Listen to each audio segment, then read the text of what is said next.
అమరావతి రాజధాని ప్రాంతంలో cancer hospital అందుబాటులోకి రావడం వల్ల క్యాన్సర్ బాధితులకు ఎంతో ఉపయోగంగా ఉంటుంది. తొల్లూరులో తన తండ్రి ఆంధ్రుల అభిమాన ఆరాధ్య కారణ జన్మలు మహనీయుడు తెలుగుదేశం పార్టీ వ్యవస్థాపక అధ్యక్షులు అన్న నందమూరి తారక రామారావు విగ్రహాన్ని ఆవిష్కరించిన నటసింహ పద్మభూషణ్ నందమూరి బాలకృష్ణ అమరావతి ఆంధ్రప్రదేశ్ రాష్ట్రం.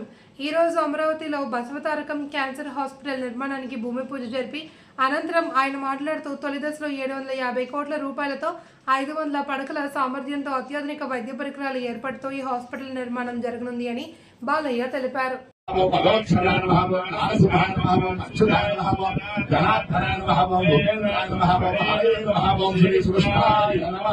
శ్రీ కృష్ణ పరబ్రహ్మణే నమః.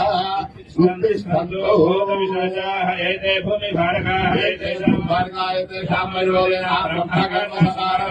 ఓం ఓం భువః ఓం జనః ఓం తమః ఓం సత్యం ఓం తత్సాత్ భర్గో దేవస్య ధీమహి ధియో